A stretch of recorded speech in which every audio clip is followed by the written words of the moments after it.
राना साहब क्या समझते हैं 16 अक्टूबर के बाद वफाकी हुकूमत कबल अज़ वक्त इंतखाबात के हवाले से सोच विचार के लिए मीटिंग बुलाएगी या मौक़िफ़ यही होगा जो हालिया मौक़िफ़? मीटिंग बुलाएगी, मीटिंग बुला ली है यार सर, मीटिंगें हो रही हैं आज की प्रेस कॉन्फ्रेंस में, देखिए नताइज से पहले ही। हाँ, आप गौर करें ना, आज क्या कहा वज़रा की प्रेस, ये 6 वज़रा बैठे थे प्रेस कॉन्फ्रेंस में, क्या कह रहे थे कि जनाब सैलाब ज़दगान इलाकों में हल्का बंदियों में 4 से 5 माह लग जाएंगे। जब आपको पता है कि अक्टूबर में इलेक्शन होने अगले साल, तो फिर आपको ये बात करने की ज़रूरत क्या है भाई? फिर आप तो ये बात तब कर रहे हैं ना कि आपको पता है कि इलेक्शन इसी साल अनाउंस करने पड़ेंगे। या सर मैं ये आपको कह रहा हूँ, इलेक्शन इसी साल अनाउंस करने पड़ेंगे। ये 16 अक्टूबर के बाद की जरा आप सूरत हाल तो देखिएगा, बड़ी तब्दील हो जाएगी। बहुत से परिंदे उड़ने के लिए तैयार हो जाएंगे, बहुत से परिंदे अपने घोंसलों से निकल के दूसरे घोंसलों में बैठने के लिए तैयार हैं। क्या पीटीआई को फिर से इस चीज़ का सामना तो नहीं करना पड़ेगा?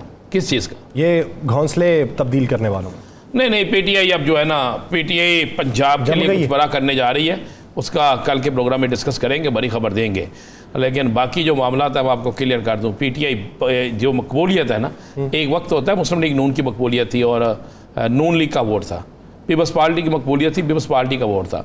अब है पीटीआई की मकबूलियत, तो जिस पे टैग पीटीआई का होगा वो इलेक्शन जीत जाएगा। सही। राना साहब, इदारों में इस्लाहात के हवाले से बहुत सी हुकूमतें दावे भी करती रही हैं, बहुत सी हुकूमतों ने इकदाम भी किए हैं। ये सियासी बुनियादों के ऊपर तयनातियाँ जो हैं, इनका सिलसिला कब रुकेगा? इसके हवाले से मौजूदा सूरत हाल में पाकिस्तान मुस्लिम लीग नून की ईमा पर ज़्यादा सियासी तयनातियाँ हो रही हैं या पीटीआई की ईमा पर? मैं आपको एक बात बताऊँ, मेरे लिए ये हैरानकुन बात है कि जब हमजा शहबाज कुछ अरसे के लिए बने तो बेइंतहा तैनातियाँ हुई, और उसके बाद अब भी पंजाब हुकूमत पे बेइंतहा तैनातियाँ हो रही। कोई एक दिन ऐसा नहीं है जिस दिन हमें एक लंबी चौड़ी लिस्ट नहीं मिलती। मज़े वाली बात है, कई तो ऐसे तैनाती है कि 3 दिन पहले कोई लगता है और 3 दिन बाद पता चलता है कि वो तब्दील हो गया। इस तरह लगता है जैसे तैनातियों का कोई बाजार लगा हुआ। सर मैं आपको सियासी तैनातियों के हवाले से एक छोटा सा वाक़या आपके सामने रख रहा हूँ। हमजा शहबाज के दौरे हुकूमत में एक एजुकेशन के बाकायदा CEO एजुकेशन शेखुपुरा लगते हैं शफकत हबीब साहब, और ये इतना खौफनाक वाक़या, टीचर उस्ताद हमारे लिए बड़ी एहतराम का रिश्ता होता है। सर अच्छा, इनको लगाते हैं एक बड़े तगड़े MNA और वज़ीर भी हैं, मुस्लिम लीग नून के हैं। सही। वहाँ पर एक जो टीचर और एक स्कूल टीचर जो है वो किसी की शिकायत लगाते हैं, एक IT टीचर है कि जनाब ये फ़लाँ शख्स जो है ये कस्बा खारियाँ वाला है हाई स्कूल, वहाँ का क्लर्क अरसा दराज से स्कूल नहीं आता। पता क्यों नहीं आता?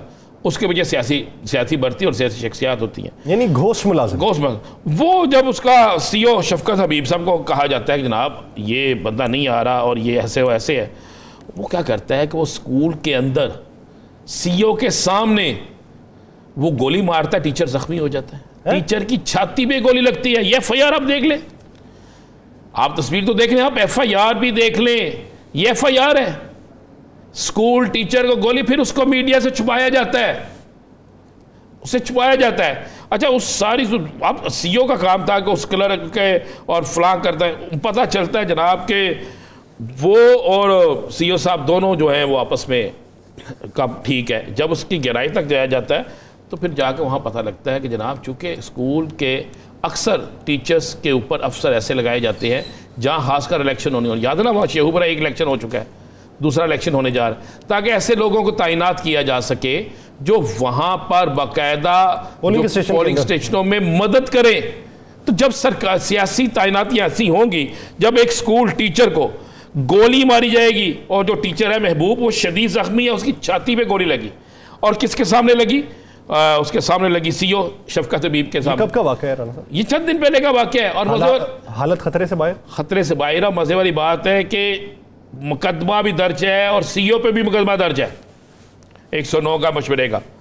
लेकिन सियासी हुकूमतें इतनी बेबस है या इतनी मैं समझता हूँ कि नहीं, क्या बात, अगर पीछे सियासी सपोर्ट होती तो वो PMLN की होती। मौजूदा हुकूमत तो PTI की है, तो अब क्या बीच में रुकावट तो यही है। यही तो एक सवाल है कि जिसने गोली मारी और जिसका पर्चे में नाम है, जो सपोर्टकार है, वो अब तक अपनी सीट पे क्यों है?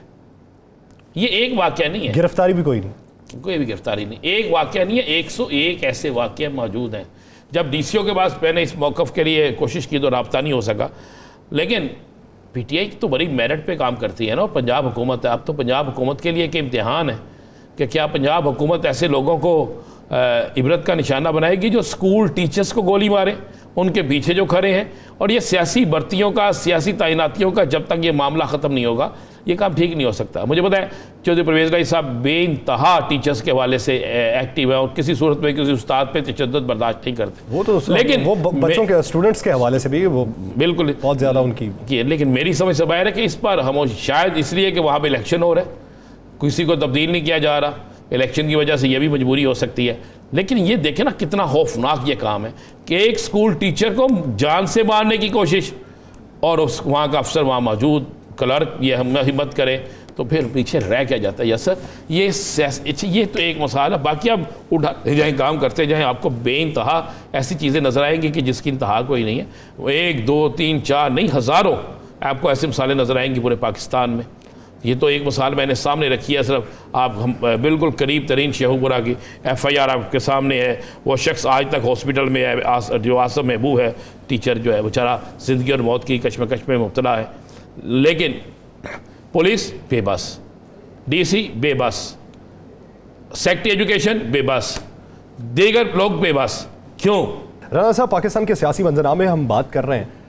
बात यह है कि आपने बात की कि 2 हलके ऐसे हैं, 1 या 2 हलके जहां पे टफ मुकाबला हो सकता है। मेरा सवाल यह है कि जहां पे खुद उम्मीदवार इमरान खान साहब हैं, क्या कोई ऐसा हलका है जिसके बारे में कोई शुबहात हो?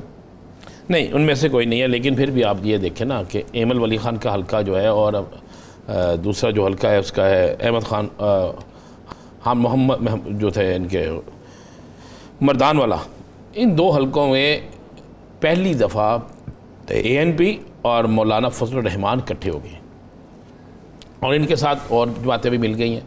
माजी में ऐसा नहीं होता था। 4 सद्दा और मर्दान में मौलाना फजल रहमान का वोट बैंक है, हमें मानना चाहिए। लेकिन आपको ये भी मानना चाहिए होगा कि अब वहाँ पर उम्मीदवार इमरान खान है, फैसला ये। एमल वली खान ने जिस वक्त कहा था कि अब मैं इलेक्शन अगर मुलतवी हुए तो हम इस ग्रुप से अलहदा हो जाएंगे, इत्तेहाद से अलहदा हो जाएंगे, उस वक्त तक तो नहीं यकीन था कि इलेक्शन जीत रहे हैं। लेकिन इमरान खान के 2 जलसे और इमरान खान की वहाँ पर टीमों का एक्टिव होना, और ख़ान साहब की तरफ से वाज़े तौर पर अपनी टीमों को ये कहना कि ये हल्के जीतने हैं, तो उसके बाद सूरत हाल अब तब्दील हो गई है। ये इसमें तो कोई देखे इमरान खान साहब को क्या एज है, एक ही खुद है, दूसरा एज महंगाई, तीसरा बिजली के बिल, चौथा अब इनकी बेड गवर्नेंस जो है वफाकी हुकूमत की, ये सारी चीज़ें जो है।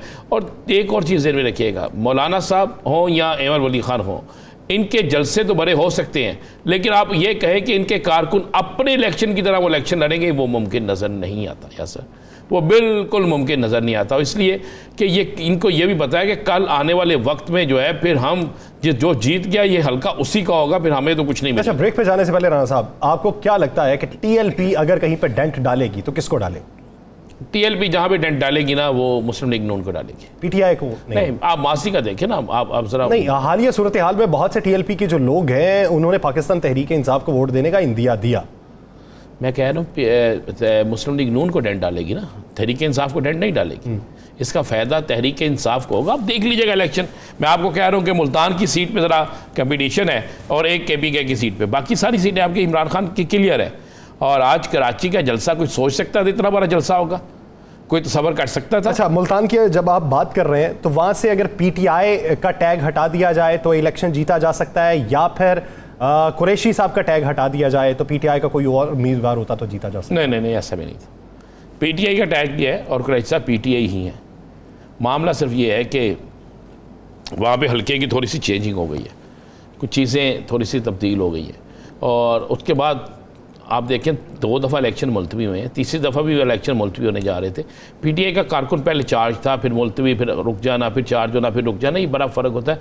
लेकिन ओवरऑल मुझे लग रहा है जो सीट कंपटीशन पे है उसमें भी ये जीत जाएंगे शाह महमूद कुरैशी। देखिए, शाह महमूद कुरैशी के बेटे का जब इलेक्शन था जैन का, उस वक्त दुनिया कहती थी जैन नहीं जीत रहा, याद है आपको? जी। सारे सर्वे, लेकिन वो जीत गए थे। PTI है, PTI का टिकट है, PTI है। शाह साहब का अपना ज़ाती वोट बैंक है, उसके बाद PTI के कारकुन है, वहाँ पर PTI का वोट है। तो ये सारी चीज़ें आप जहन में रखिएगा। दूसरी तरफ ये भी जहन में रखिएगा कि जिसका नाम जो गिलानी साहब हैं, उनके जलसों में भी कोई मुस्लिम लीग नून या PDM की कोई बड़ी क़यादत नहीं आई, कोई अहम तरीन ऐसी क़यादत नहीं आई। अली मूसा गिलानी का वो क्लिप सुना, वो उसमें ये कहते हैं कि ये बकरी है, बकरी के ऊपर ये शेर की खाल डाली हुई है। इन्होंने पाकिस्तान मुस्लिम लीग नून के खिलाफ बहुत ज़्यादा बोले। देखें ना, वो बोले डरपोक लोग हैं, भाग जाते हैं, इनके पल्ले क्या है? तो बस फिर आप ज़्यादा नहीं, उनका वोटर उनको वोट देगा, किसी सूरत नहीं ना देगा। तो इसलिए ये जो 16 के इलेक्शन, या सर ये जितना मर्जी कोई बात कर ले, इस 16 तारीख के इलेक्शन के बाद पाकिस्तान की सियासत टोटल चेंज हो जाएगी। और 16 तारीख के बाद कप्तान जो करने जा रहे हैं कोई सोच नहीं सकता। और उसके बाद किसी के पास जवाब नहीं रहेगा कि अब मैंने सियासत में हमने अब मज़ीद इंतज़ार करना है या नहीं करना। मैंने कप्तान को बड़ा एक्टिव, बड़ा मुतमिन देखा है और कप्तान को पता है कि मैंने ये इलेक्शन जीतना है। और इसीलिए आज कराची में जितना टाइम लगाया गया है, जिस तरीके से मेहनत की गई है, कप्तान जिस तरीके से वकला बरादरी के पास जा रहे हैं, कप्तान जिस तरीके से अपने कारकुन के पास जा रहे हैं और जिस तरीके से कप्तान मेहनत कर रहे हैं, इस वक्त आप गौर करें हुकूमत के अंदर कोई एक लीडर इस तरह मेहनत नहीं कर रहा। तो ये रिज़ल्ट तो मिलना है ना यार सर, ये आप कहें कि रिज़ल्ट नहीं मिलना, रिज़ल्ट मिलेगा।